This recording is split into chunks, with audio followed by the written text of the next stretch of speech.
আসসালামু আলাইকুম। আমি একজন কৃষক, কৃষি উদ্যোক্তা আতিকুর রহমান আতিক। আমার কৃষিতে পথ চলা প্রায় ২৪ বছর। কৃষির সাথে কাজ করে আমি পেয়েছি জাতীয় সম্মাননা।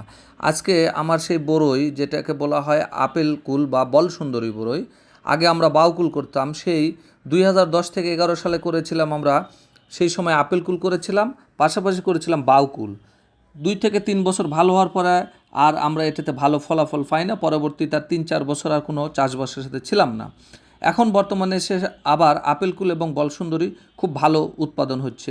আমরা পুকুরের পাড়ে লাগিয়েছি, আলহামদুলিল্লাহ খুব ভালো হয়েছে। সেখান থেকে ইতিমধ্যে আমরা বিক্রি করে দিয়েছি, টোটাল বাগান চুক্তি বিক্রি করে দিয়েছি, কিন্তু কিছু গাছ রেখে দিয়েছি বাড়িতে খাবারের জন্য। আলহামদুলিল্লাহ আজকে বাগানে আসছি পুকুর পাড়ে। এখান থেকে পরিবারের চাহিদা পূরণের যে বড়ই দরকার, সেই বড়ইটা আজকে নিয়ে যাব এখান থেকে। অবশ্যই আপনাদেরকে যে বিষয়টি আজকের যে আলোচনার বিষয়, সেই বিষয়টা হলো জানাবো এই জন্যে যে, যেহেতু আমরা বড়ই চাষ করি, যখন আমরা বাণিজ্যিকভাবে চাষ করি তখন আমাদেরকে এই বড়ইয়ের উপরে পেস্টিসাইড এবং ছত্রাকনাশক ব্যবহার করতে হয়, যা শরীরের জন্য, মানবদেহের জন্য অনেক ক্ষতিকারক। কিন্তু পোকার হাত থেকে এবং ছত্রাকের হাত থেকে যদি আমরা ফলকে রক্ষা করতে চাই, তাহলে অবশ্যই আমাদেরকে পেস্টিসাইড ব্যবহার করতে হয়। যার কারণে আমরা একটু সতর্ক করে দিচ্ছি যে যারা সচেতন মানুষ, কারণ ফল খাবো উপকারের জন্য, সেটা যদি আমার শরীরের জন্য ক্ষতির কারণ হয়ে যায়, এই জন্য অবশ্যই আপনারা যে কোনো ফল বাহির থেকে কেনার পরে সেই ফলটি বাড়িতে নিয়ে এসে পানিতে ভিজে রাখবেন ৩ থেকে ৪ ঘন্টা। তারপরে এটা ভালো করে ধুয়ে পরিষ্কার করে তারপরে এটা খাওয়ার উপযুক্ত হবে। আর যদি বাজার থেকে কিনে নিয়ে এসে খান, তাহলে এটা আমার মনে হয় শরীর এবং স্বাস্থ্যের জন্য অনেক ক্ষতিকারক হবে, যেহেতু এখানে কেমিক্যালের ব্যবহার থাকে। আর এই বিষয়টা আপনাদেরকে লক্ষ্য করতে হবে, যেহেতু পরিবারের সন্তানরা, ছোট শিশুরা খাবে এখানে, যেমন আমার এই যে ছেলে এবং মেয়ে, তারা খাচ্ছে। আমি নিয়ে আসার পরেই আগে ভিজিয়ে রেখেছিলাম ৩ থেকে ৪ ঘন্টার মতন। ভিজিয়ে রাখার পরে সেখান থেকে সুন্দর করে হাত দিয়ে ধুয়ে নিলাম, এই যে ইয়েতে ঢেলে নিয়েছি। নেওয়ার পরে সুন্দর করে ধুয়ে কষলে, কারণ উপরে এক ধরনের কালো ময়লা পড়ে থাকে, দেখবেন এটা এক ধরনের বাইরে থাকার কারণে কুয়াশা পড়ে, বাইরে ধুলা ময়লা পড়ে, এবং বিভিন্ন সময় ঔষধ ব্যবহার হয়, পিজিআর ব্যবহার করা হয়, ছত্রাক ব্যবহার করা হয়, পেস্টিসাইড ব্যবহার করে, যা মানবদের জন্য ক্ষতিকারক। যদিও আমরা সেটা নিয়ম মেনেই আমরা ব্যবহার করি, তারপরেও আমি সতর্ক করি এই জন্যে, সচেতনতার জন্যে, যে অবশ্যই আপনারা নিয়ে আসার পরে যে বাজার থেকে যখন আপনারা ক্রয় করবেন, অবশ্যই সেটা পানিতে ভিজিয়ে রাখবেন ৩ থেকে ৪ ঘন্টা। ভিজিয়ে রাখার পর যে কোনো ফলই ভিজিয়ে রাখার পরে তারপর এটাকে কেটে সুন্দর করে ধুয়ে পরিষ্কার করার পর আপনার শিশু, আপনার পরিবারে খাবেন, তাহলে আলহামদুলিল্লাহ এখান থেকে আর কোনো রকমের ক্ষতি হওয়ার সম্ভাবনা থাকে না। আর বড়ই কার না ভালো লাগে, যেহেতু এটা মৌসুমি ফল।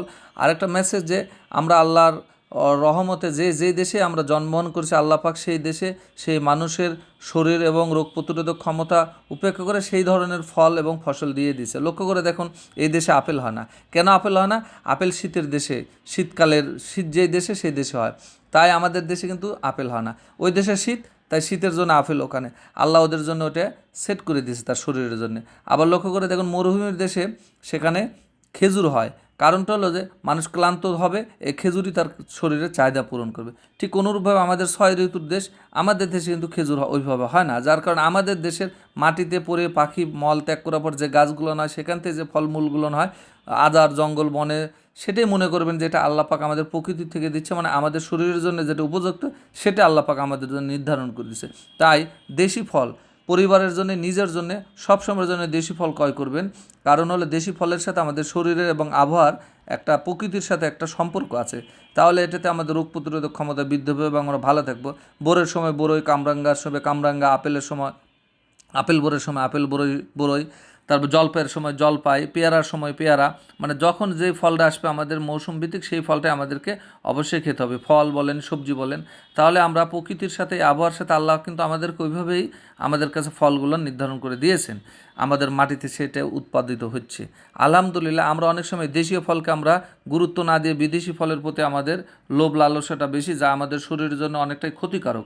সেই দিক থেকে লক্ষ্য করে অবশ্যই আমরা দেশি ফল খাবো।